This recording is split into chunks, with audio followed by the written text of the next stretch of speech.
BC 399. Again, it's the other one. I really want you to bury yourself in a part. You are the people of Athens. Hooray! Hooray! Yeah, get proud about it. 2 generations ago, you took on the mightiest power in the world, Persia. And much to your surprise, it has to be admitted, you beat it. Since when, you've been strutting your way through the western and eastern Mediterranean, declaring the value of your democracy, becoming a power. But about 20 years ago, you got involved in a battle with the neighbour to the south, the one you've always despised and looked down on. Now this war has gone on as long as anyone can remember. It's seen lots of acts of bravery, some of treachery, and perhaps most of brutality. It's gone on for 20 long years, and you're heartily sick of it. But guess what? Last year it ended, and you lost. Your beloved democracy was swept aside. 30 tyrants were put in their place, and Sparta, your enemy, lorded it over you. That was last year. But this year, you've had a coup. You've replaced your beloved democracy. But you have no idea how long it is going to last. This might be the very last days of your freedom. Perhaps of freedom. And you're determined to do something. You see, throughout this long history, there's been a man, there's always one, isn't there? Oh, he's fought for you, he's bled for you, he's saved some of your lives. But you've always felt his carping on the side. His heart wasn't in it. Some of his best pupils have turned out to be your traitors. And in these last days, you're determined to make an example of him. You've put him on trial for his life. Now, but you don't really want to kill him. What you actually want him to do is to admit he's wrong. He's never admitted he's wrong. And you just want him to say, okay, you're right, people of Athens. But you've put him on trial. And this, Plato starts the apology. At that moment, the moment Socrates gets up. This is the moment you have to go quiet. None of you know what he's going to say. He might say anything. Now in this, to make it work, towards the end I will say, what is your sentence? And the correct response is guilty. So it's, what is your sentence? Guilty. And then later, what is your verdict? Guilty. What is the sentence then? So it's, what is the verdict? Guilty. What is the sentence? Dead. Right. And I want to feel your hatred when you do it, okay? Honestly, it won't put me off my stride. In fact, it'll make it better. Well, I hope you've all been enjoying the show quite as much as I have. That last speech of Melesius, oh, it moved me. When I heard about that corrupting bounder he described, it made me so angry I wanted to go lynch the scoundrel. Not until I remembered it was meant to be me, and not a word of his speech was true. What really brought me here? I don't know.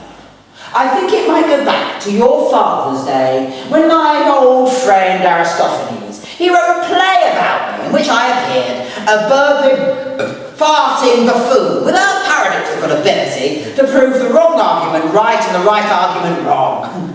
How we laughed at his farce in those days. But I'm not laughing now, because I think you've mistaken his tawdry farce for this tragedy of ours. Now, back in those days, my old friend Xenophon, who many of you knew, went off to the oracle of Delphi, and in that questing way of his said, "Who is the wisest of men?" And the oracle, it replied, "It is Socrates, of course." Now when he told me that, I laughed, and perhaps impiously, I decided to prove the great gods wrong. I always thought, you see, that I was stupid, and I determined to prove that stupidity. I went and I questioned all the wisest men, the rulers, the statesmen. Do you know what I found? Most of their actions and all of their beliefs were not based on wisdom, but blind folly and vanity. So I thought to myself, well, perhaps I shouldn't have been that surprised. And I went off most? The artists, the poets. And I discovered, after long questioning, I think art is written, created from some space that allows you to say profound things without understanding. So I thought, all right, I'll go and ask my people, the craftsmen, the people I come from. And I questioned them, and I soon found beyond their craft they knew nothing.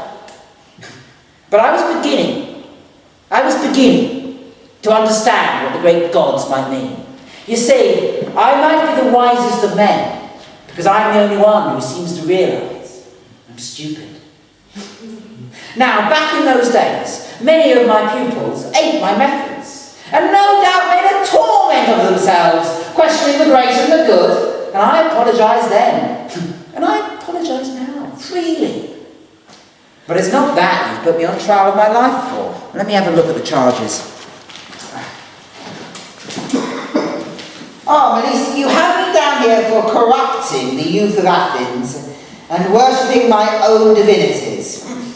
Heavy charges. Yes, heavy charges. Let's take the first. Melesius, I guess I must think you the expert. Tell me, who is it do you think should educate the youth of Athens? Well, the people and the laws. What, all of them? Yes. Oh, well, that's all right then. I don't know why I bother. What lucky little fellows the people of the youth of Athens are to have so many benefactors. They must do so well. Hang on a moment, though, Melesius. Can I ask you a question? Who is it, do you think, should break in a horse? The people of Athens, or a man who spent his life learning how to break in horses? Or who is it who should make a potter? You, or somebody who spent his life making pots? Who is it then who should educate the youth of Athens? The people who don't give two blind hoots about it? Or a man who spent his life studying it? See, you cannot answer. And as for that second charge of yours, you say in it that I'm worshipping my own divinities. But I actually notice in your accusation of me, you really think I don't believe in gods at all, don't you? None whatever. Then, Melesius, let me ask you and ask you straight. What kind of madman do you take me for? A man who believes in things divine, but not in gods. Do you know what that would be like? That would be like a lawyer who believed in words, but not in truth. Let me tell you what I think this is really all about. Over our recent trials and tribulations, I've bled for you, but I've kept myself apart. Why?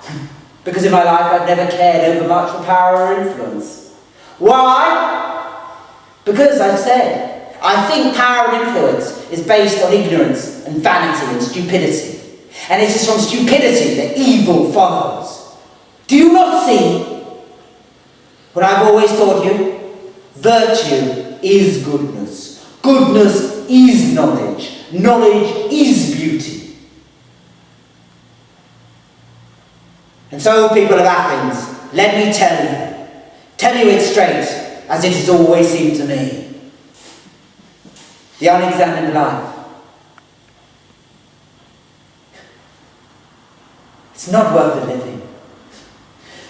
And so it has seemed to me that I have been put amongst you as some kind of trainer, teaching you to think, showing you how to be truly free. And what is my reward? You've put me on trial for my life. So be it. Don't think I'm going to beg for mercy. Don't think I'm going to plead. Why? Because throughout my life I've been guided by a little voice, a still small voice in the back of my head. Call it my conscience if you like. And my conscience tells me to stay here and to ask you straight, to look into your conscience, as you say, as I ask you. What is your verdict? Guilty. So be it. Don't think I'm going to beg for mercy.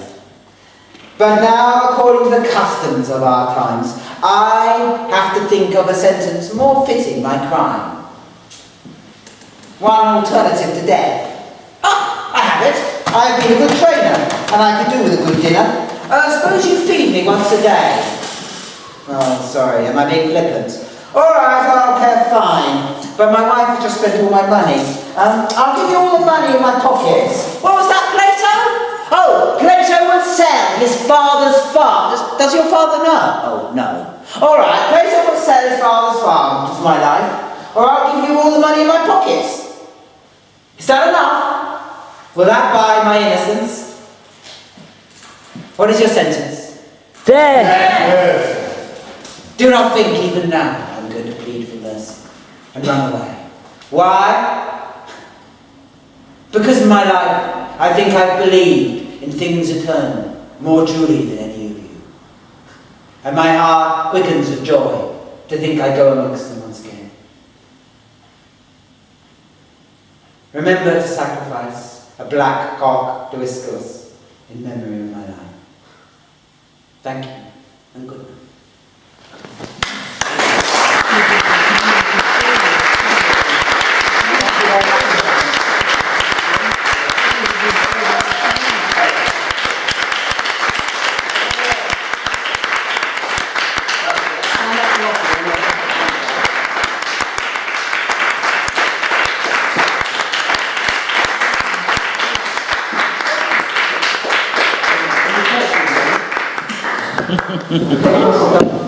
Do you want to encourage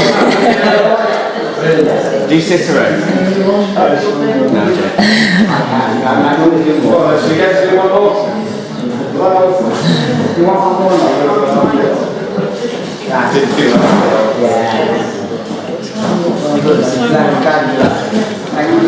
Forgot to mention his book. A Brief History of Justice. So if you was Asian, you would trust the book. Yes. Yes.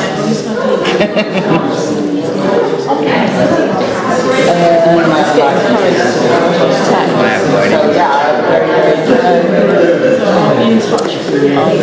I wouldn't be the people who were